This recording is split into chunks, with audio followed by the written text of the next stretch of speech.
C.H. Spurgeon preached this message on August 22nd, 1858, at the Music Hall of the Royal Surrey Gardens. It is entitled, As Thy Days, So Shall Thy Strength Be. The text is found in Deuteronomy chapter 33 and verse 25. As thy days, so shall thy strength be. Beloved, it seems a sad thing that every day must die and be followed by a night. When we have seen the hills clad with verdure to their summit, and the seas laving their base with a silver glory, when we have stretched our eye far away and have seen the widening prospect full of loveliness and beauty, we have felt sad that the sunlight should ever set upon such a scene, and that so much beauty should be shrouded in the oblivion of darkness. But how much reason have we to bless God for nights? For if it were not for nights, how much of beauty never would be discovered?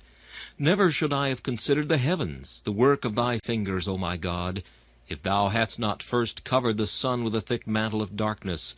The moon and the stars which thou hast ordained had never been bright in mine eyes, if thou hadst not hidden the light of the sun, and bidden him retire within the curtains of the west.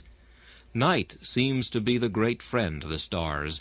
They must be all unseen by eyes of men, were they not set in the foil of darkness. It is even so with winter. We might feel sad that all the flowers of summer must die, and all the fruits of autumn must be gathered into their storehouse, that every tree must be stripped, and that all the fields must lose their fair flowers. But were it not for winter, we should never see the glistening crystals of the snow. We should never behold the beauteous festoons of the icicles that hang from the eaves. Much of God's marvelous miracles of hoar frost must have been hidden from us, if it had not been for the chill of winter, which, when it robs us of one beauty, gives us another. When it takes away the emerald of verdure, it gives us the diamond of ice. When it casts from us the bright rubies of the flowers, it gives us the fair white ermine of snow. Well now, translate those two ideas, and you will see why it is that even our sin, our lost and ruined estate, has been made the means in the hand of God of manifesting to us the excellencies of his character. My dear friends, if you and I had been without trouble, we never could have had such a promise as this given to us. As thy days, so shall thy strength be. It is our weakness that has made room for God to give us such a promise as this. Our sins make room for a Savior. Our frailties make room for the Holy Spirit to correct them. All our wanderings make room for the Good Shepherd, that he may seek us and bring us back. We do not love nights, but we do love stars. We do not love weakness, but we do bless God for the promise that is to sustain us in our weakness. We do not admire winter, but we do admire the glittering snow. We must shudder at our own trembling weakness, but we still do bless God that we are weak, because it makes room for the display of his own invincible strength in fulfilling such a promise as this. In addressing you this morning, I shall first have to notice the self-weakness which is implied in our text. Secondly, I shall come to the great promise of the text, and then I shall try and draw one or two inferences from it ere I conclude. First, the self-weakness hinted at in the text. To keep to my figure, if this promise be like a star, you know there is no seeing the stars in the daytime when we stand here upon the upper land. We must go down a deep well, and then we shall be able to discover them.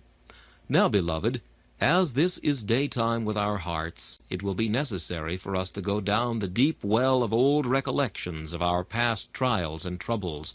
We must first get a good fair idea of the great depth of our own weakness, before we shall be able to behold the brightness of this rich and exceeding precious promise.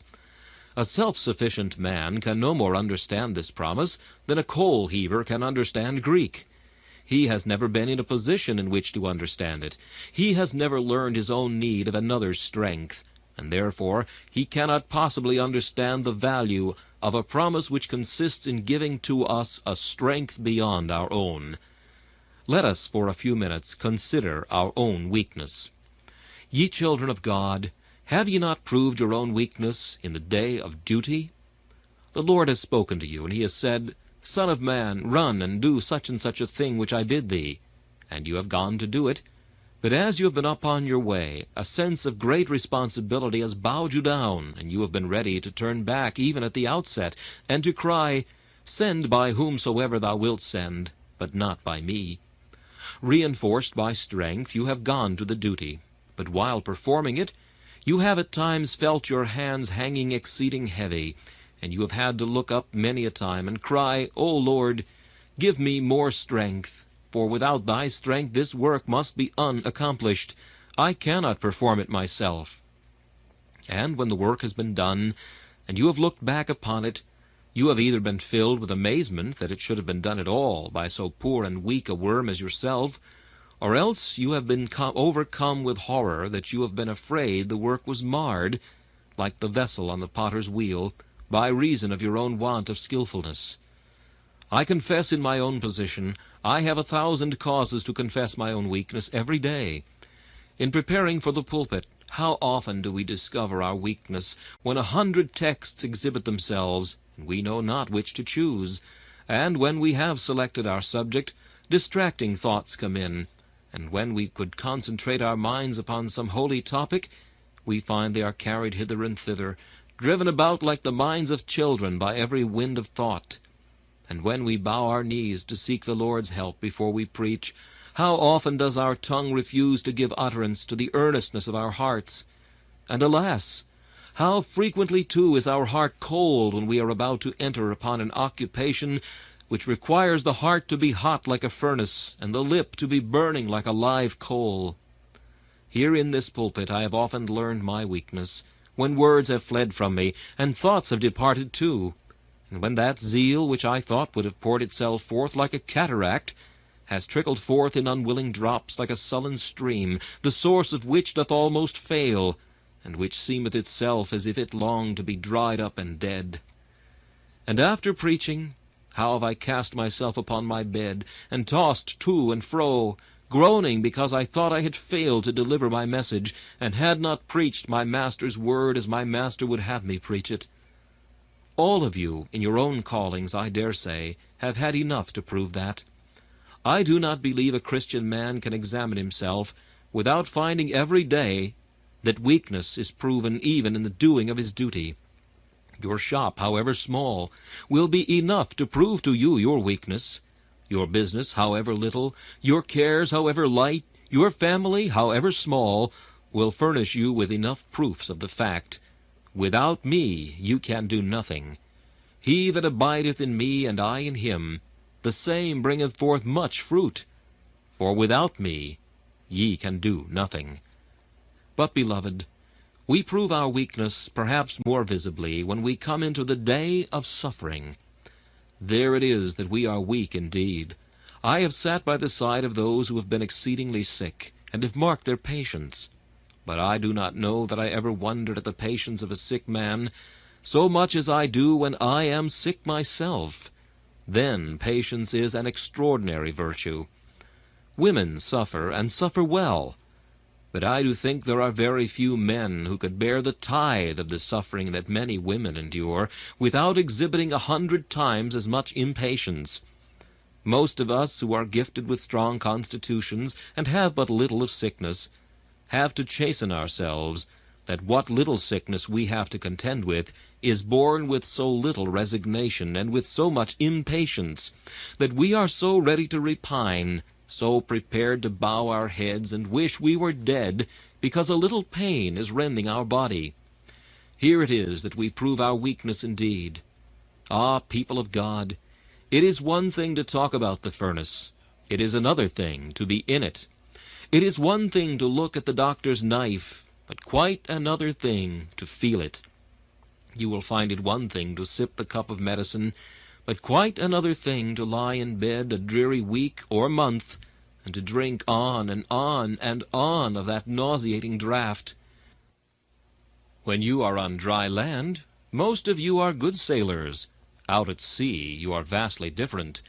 There is many a man who makes a wonderfully brave soldier till he gets into the battle, and then he wishes himself miles away, and except his spurs there is no weapon he can use with much advantage. That man has never been sick who does not know his weakness, his want of patience and of endurance. Again, beloved, there is another thing which will very soon prove our weakness, if neither duty nor suffering will do it, namely, progress. You sit down tomorrow and you read the life of some eminent servant of God, perhaps the life of David Brainerd, and how he gave up his life for his master in the wilderness, or the heroic life of Henry Martyn, and how he sacrificed all for Christ. And as you read, you say within yourself, I will endeavor to be like this man. I will seek to have his faith, his self-denial, his love to never-dying souls. Try and get them, beloved, and you will soon find your own weakness. I've sometimes thought I would try to have more faith, but I found it very hard to keep as much as I had. I have thought, I will love my Savior more, and it was right that I should strive to do so. But when I sought to love him more, I found that perhaps I was going backward instead of forward. How often do we find out our weakness when God answers our prayers? I asked the Lord that I might grow in faith and love and every grace, might more of his salvation know, and seek more earnestly his face. I hoped that in some favored hour at once he'd answer my request, and by his love's constraining power subdue my sins and give me rest. Instead of this, he made me feel the hidden evils of my heart, and let the angry power of hell assault my soul in every part. Lord, why is this? I trembling cried. Wilt thou pursue thy worm to death?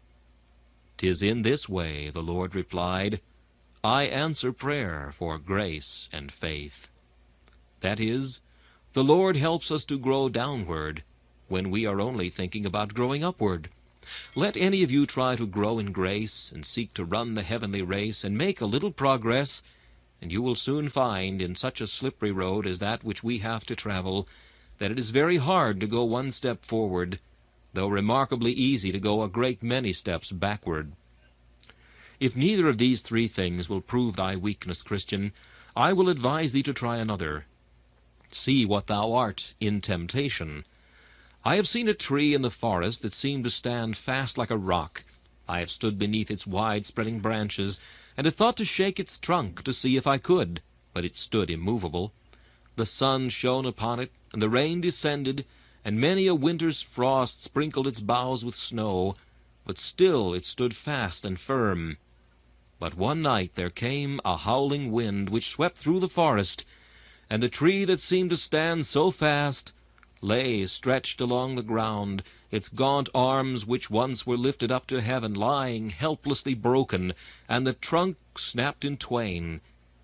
And so have I seen many a professor strong and mighty, and nothing seemed to move him.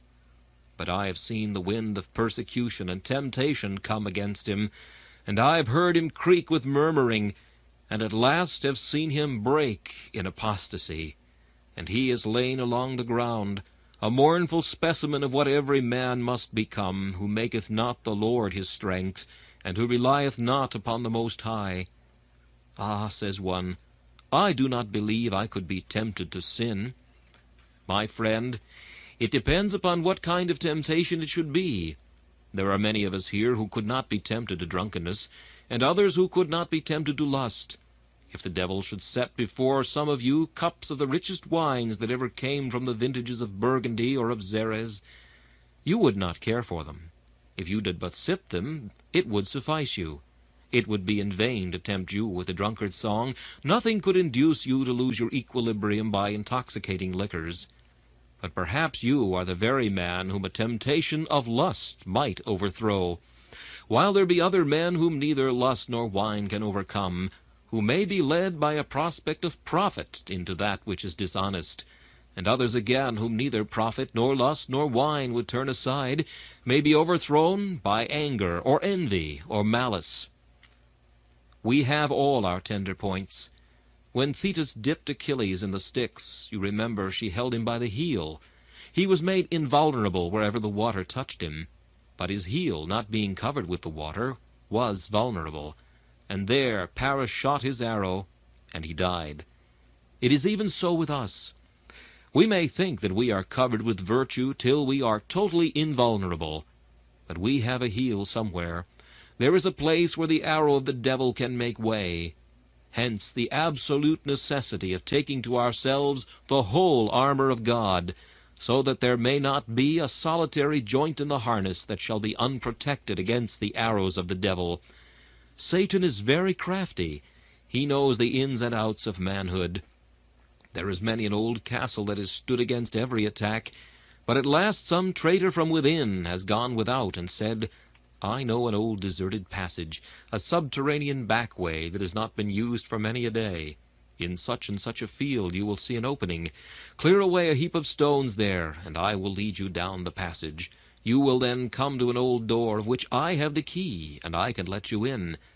And so by a back way I can lead you into the very heart of the citadel, which you may then easily capture. It is so with Satan.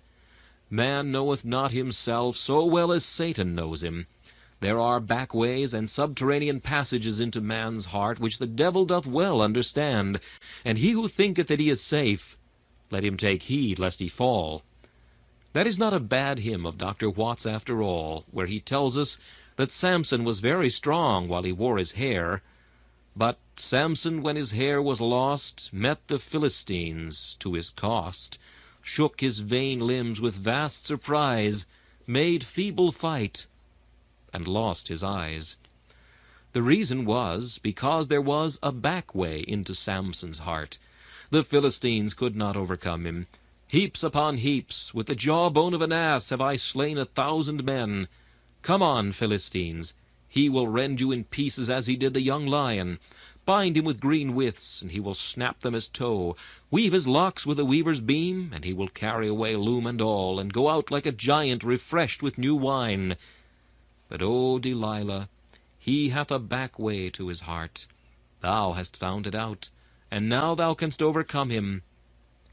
Tremble, for ye may yet be overcome. Ye are as weak as water, if God shall leave you alone. Now I think if we have well surveyed these different points of our moral standing on earth, every child of God will be ready to confess that he is weak. I imagine there may be some of you ready to say, Sir, I am nothing. Then I shall reply, Ah, you are a young Christian. There will be others of you who will say, Sir, I am less than nothing. And I shall say, Ah, you are an old Christian. For the older Christians get, the less they become in their own esteem, the more they feel their own weakness, and the more entirely they rely upon the strength of God. Having thus dwelt upon the first point, we shall now come to the second, the great promise, As thy days, so shall thy strength be. In the first place, this is a well-guaranteed promise. A promise is nothing unless I have good security that it shall be fulfilled. It is vain for men to promise largely, unless their fulfillment shall be as large as their promise, for the largeness of their promise is just the largeness of deception. But here every word of God is true. God has issued no more notes for the bank of heaven than he can cash in an hour if he wills. There is enough bullion in the vaults of omnipotence to pay off every bill that ever shall be drawn by the faith of man or the promises of God. Now look at this one. As thy days, so shall thy strength be. Beloved, God has a strong reserve with which to pay off this promise, for is he not himself omnipotent, able to do all things? Believer, till thou canst drain dry the ocean of omnipotence, till thou canst break into pieces the towering mountains of almighty strength, thou never needest to fear. Until thine enemy can stop the course of a whirlwind with a reed, till he can twist the hurricane from its path by a word of his puny lip, thou needest not think that the strength of man shall ever be able to overcome the strength which is in thee, namely, the strength of God. Whilst the earth's huge pillars stand, thou hast enough to make thy faith firm. The same God who guides the stars in their courses, who directs the earth in its orbit, who feeds the burning furnace of the sun, and keeps the stars perpetually burning with their fires, the same God has promised to supply thy strength. While he is able to do all these things, think not he shall be unable to fulfill his own promise. Remember what he did in the days of old, in the former generations. Remember how he spake, and it was done, how he commanded, and it stood fast. Do you not see him in the black eternity? When there was nothing but grim darkness, there he stood, the mighty artificer. Upon the anvil there he cast a hot mass of flame, and hammering it with his own ponderous arm, each spark that flew from it made a world. There those sparks are glittering now, the offspring of the anvil of the eternal purposes, and the hammer of his own majestic might. And shall he that created the world grow weary? Shall he fail? Shall he break his promises for want of strength? He hangeth the world upon nothing. He fixed the pillars of heaven in silver sockets of light. And there he hung the golden lamps, the sun and the moon. And shall he that did all this be unable to support his children? Shall he be unfaithful to his word for want of power in his arm, or strength in his will? Remember again, thy God, who has promised to be thy strength, is the God who upholdeth all things by the power of his hand. Who feedeth the ravens? Who supplies the lions? Doth not he do it? And how? He openeth his hand, and supplieth the want of every living thing. He has to do nothing more than simply to open his hand. Who is it that restrains the tempest? Doth not he say that he rides upon the wings of the wind, that he maketh the clouds his chariots, and holds the water in the hollow of his hand? Shall he fail thee? When he has put such a promise as this on record, shalt thou for a moment indulge the thought that he has outpromised himself, and gone beyond his power to fulfill? Ah, no. Who was it that cut Rahab in pieces, and wounded the dragon? Who divided the Red Sea, and made the waters thereof stand upright as a heap? Who led the people through the wilderness? Who was it that did cast Pharaoh into the depths of the sea, his chosen captains also in the depth of the Red Sea? Who rained fire and brimstone out of heaven upon Sodom and Gomorrah? Who chased the Canaanite with the hornet, and made a way of escape for his people Israel? Who was it that brought them again from their captivity, and did settle them again in their own land? Who is he that hath put down kings, yea, and slew mighty kings, that he might make room for his people, wherein they might dwell in a quiet habitation? Hath not the Lord done it?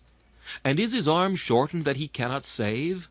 Or is his ear heavy that he cannot hear?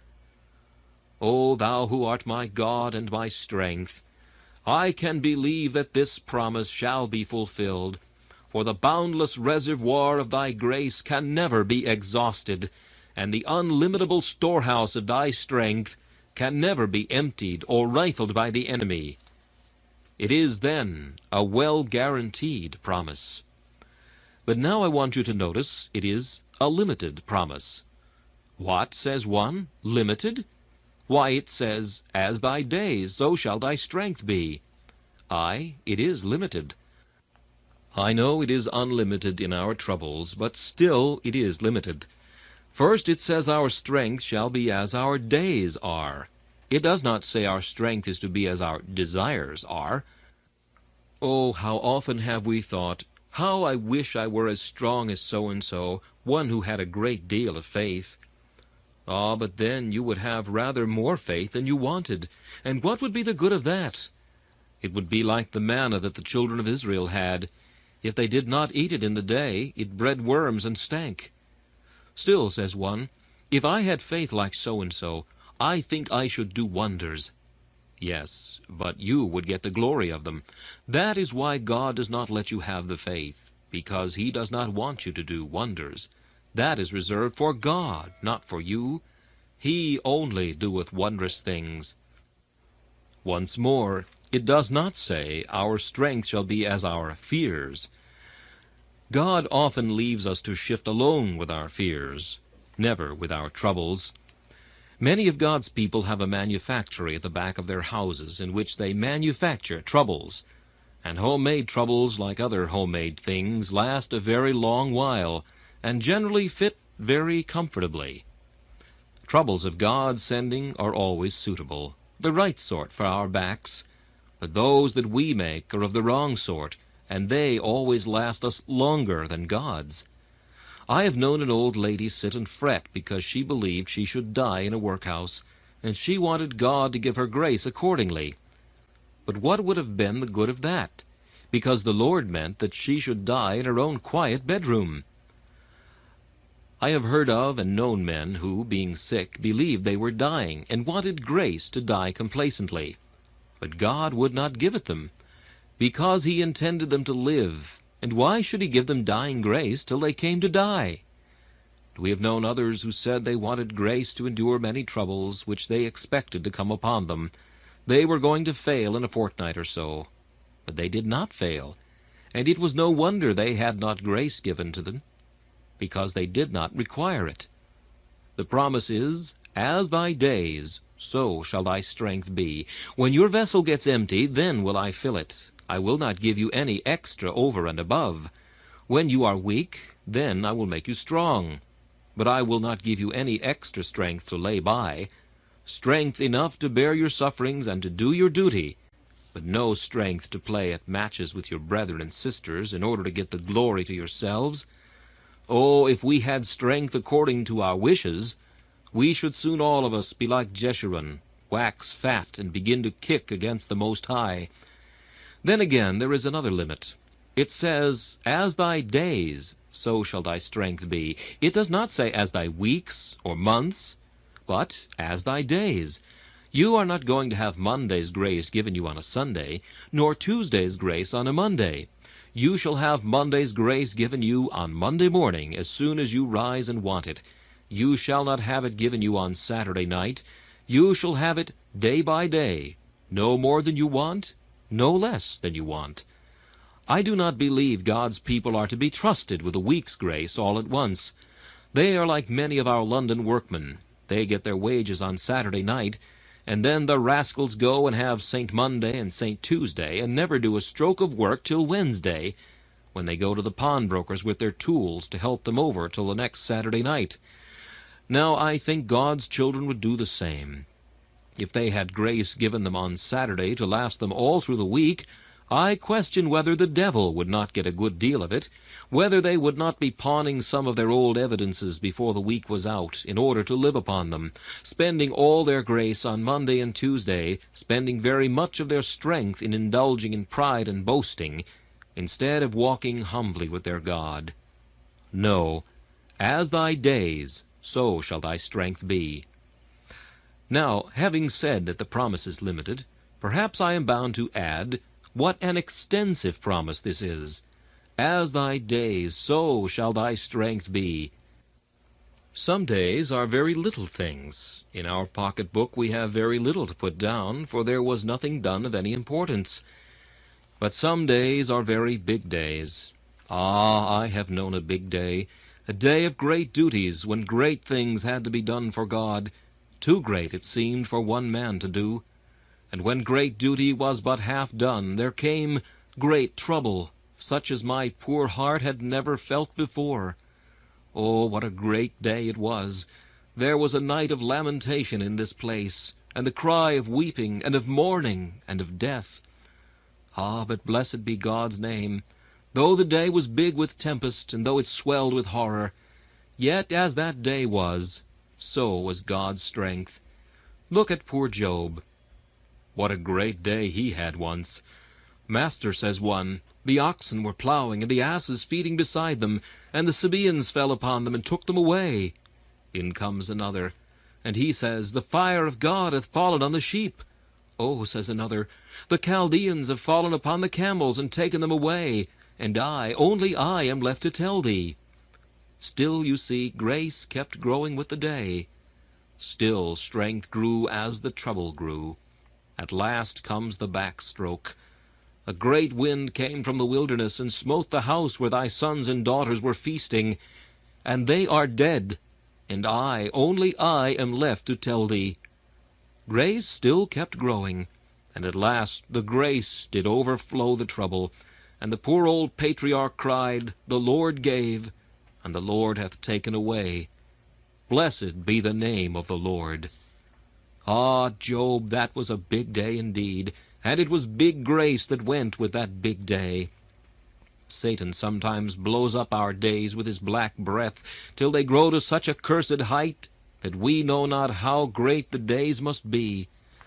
Our head whirls at the thought of passing through such a sea of trouble in so short a space of time.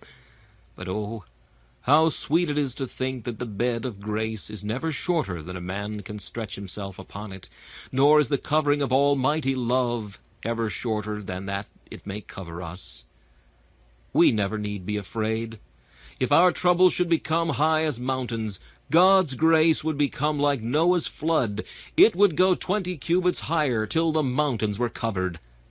If God should send to you and to me a day such as there was none like it, neither should be any more, he would send us strength such as there was none like it, neither should there be any more. Do you see Martin Luther riding into Worms? There is a solitary monk going before a great council. He knows they will burn him. Did not they burn John Huss and Jerome of Prague? Both those men had safe conduct, and it was violated, and they were put to death by papists who said that no faith was to be kept with heretics. Luther placed very little reliance on his safe conduct, and you would have expected, as he rode into Worms, that he would have a dejected countenance. Not so. No sooner does he catch sight of Worms than someone advises him not to go into the city. Said he, "If there were as many devils in Worms as there are tiles on the roofs of the houses, I would enter." And he does ride in, and he goes to the inn, and he sits and eats his bread as complacently as if he were at his own fireside, and then he goes quietly to bed. When summoned before the council and asked to retract his opinion, he does not want time to consider or debate about it, but he says, "These things that I have written are the truth of God, and by them will I stand till I die, so help me God." The whole assembly trembles, but there is not a flush upon the cheek of the brave monk, nor do his knees knock together. He is in the midst of armed men, and those that seek his blood. There sit fierce cardinals, and bloodthirsty bishops, and the Pope's legate, like spiders longing to suck his blood. He cares for none of them. He walks away, and is confident that God is his refuge and strength, a very present help in trouble. Ah, but you say, I could not do that. Yes, you could, if God called you to it. Any child of God can do what any other child of God has done, if God give him the strength. You could not do what you are doing even now without God's strength, and you could do 10,000 times more if he should be pleased to fill you with his might. What an expansive promise this is! Once more, what a varying promise this is! I do not mean that the promise varies, but adapts itself to all our changes. As thy days, so shall thy strength be. Here is a fine sunshiny morning. All the world is laughing, everything looks glad, the birds are singing, the trees seem to be all alive with music. My strength shall be as my day is, says the pilgrim. Ah, pilgrim, there is a little black cloud gathering. Soon it increases, the flash of lightning wounds the heaven, and it begins to bleed in showers. Pilgrim, as thy days, so shall thy strength be. The birds have done singing, and the world has done laughing, but as thy days, so shall thy strength be. Now the dark night comes on, and another day approaches, a day of tempest and whirlwind and storm. Dost thou tremble, pilgrim? As thy days, so shall thy strength be. But there are robbers in the wood. As thy days, so shall thy strength be. But there are lions which shall devour me. As thy days, so shall thy strength be. But there are rivers. How shall I swim them? Here is a boat that may carry thee over. As thy days, so shall thy strength be. But there are fires. How shall I pass through them? Here is the garment that will protect thee. As thy days, so shall thy strength be. But there are arrows that fly by day. Here is thy shield. As thy days, so shall thy strength be. But there is the pestilence that walketh in darkness. Here is thy antidote. As thy days, so shall thy strength be. Wherever you may be, and whatever trouble awaits you, as thy days, so shall thy strength be. Children of God, Cannot you say that this has been true hitherto? I can. It might seem egotistical if I were to talk of the evidence I have received of this during the past week, but nevertheless I cannot help recording my praise to God. I left this pulpit last Sunday as sick as any man ever left the pulpit, and I left this country, too, as ill as I could be. But no sooner had I set my foot upon the other shore, where I was to preach the gospel, than my wonted strength entirely returned to me. I had no sooner buckled on the harness to go forth and fight my Master's battle, than every ache and pain was gone, and all my sickness fled. And as my day was, so certainly was my strength. I believe if I were lying on a dying couch, if God called me to preach in America, and I had but faith to be carried down to the boat, I should have strength given me, though I seemed to be dying, to minister as the Lord had appointed me. And so would each of you, wherever you might be, find that as your day was, so your strength should be. And in conclusion, what a long promise this is! You may live till you are never so old, but this promise will outlive you. When thou comest into the depths of the river Jordan, as thy days, so shall thy strength be. Thou shalt have confidence to face the last grim tyrant, and grace to smile even in the jaws of the grave.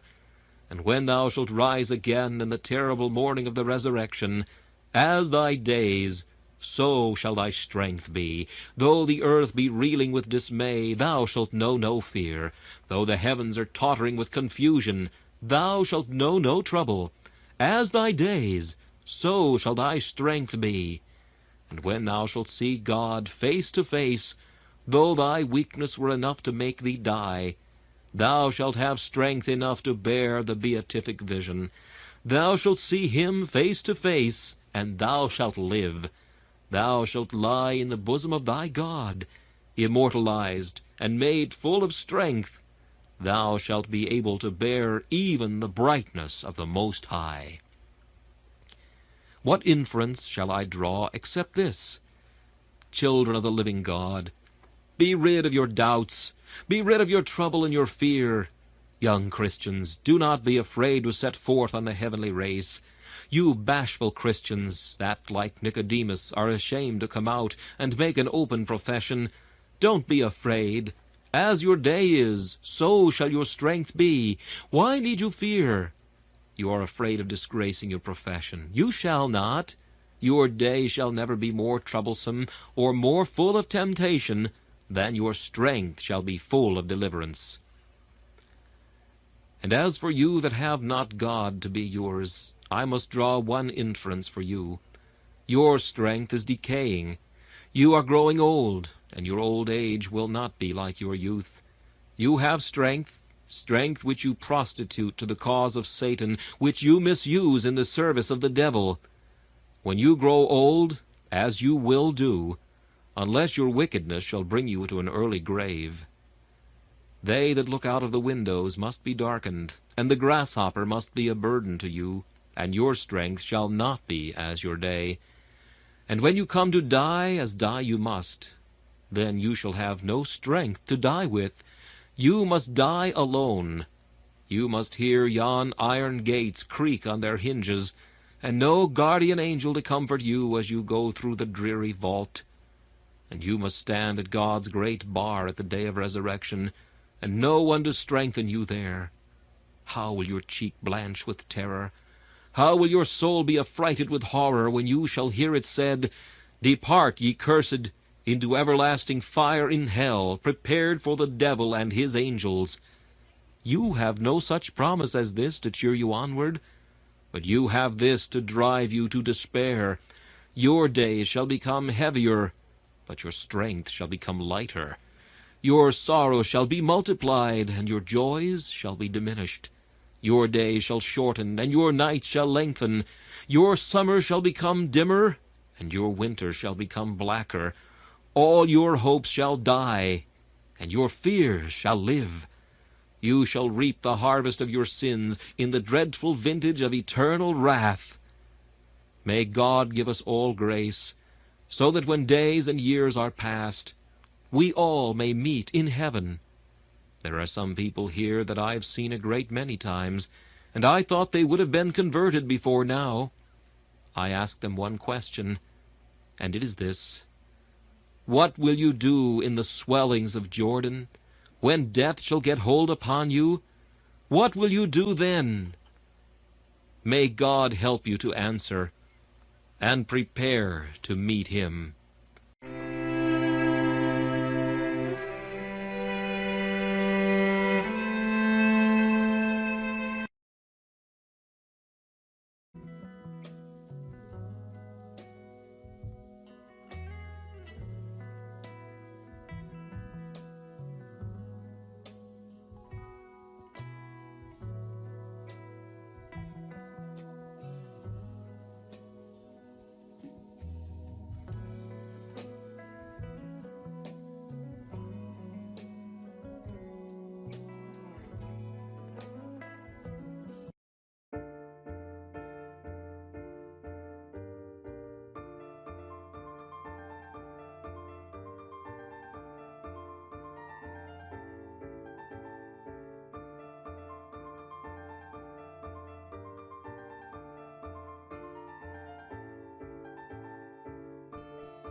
the cause of Satan, which you misuse in the service of the devil.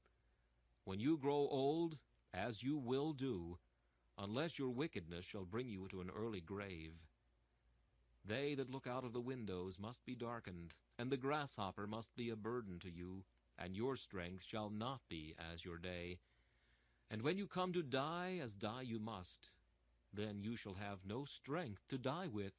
You must die alone. You must hear yon iron gates creak on their hinges, and no guardian angel to comfort you as you go through the dreary vault. And you must stand at God's great bar at the day of resurrection, and no one to strengthen you there. How will your cheek blanch with terror? How will your soul be affrighted with horror when you shall hear it said, Depart, ye cursed, into everlasting fire in hell, prepared for the devil and his angels. You have no such promise as this to cheer you onward, but you have this to drive you to despair. Your days shall become heavier, but your strength shall become lighter. Your sorrows shall be multiplied, and your joys shall be diminished. Your days shall shorten, and your nights shall lengthen. Your summer shall become dimmer, and your winter shall become blacker. All your hopes shall die, and your fears shall live. You shall reap the harvest of your sins in the dreadful vintage of eternal wrath. May God give us all grace, so that when days and years are past, we all may meet in heaven. There are some people here that I have seen a great many times, and I thought they would have been converted before now. I ask them one question, and it is this: What will you do in the swellings of Jordan, when death shall get hold upon you? What will you do then? May God help you to answer, and prepare to meet him.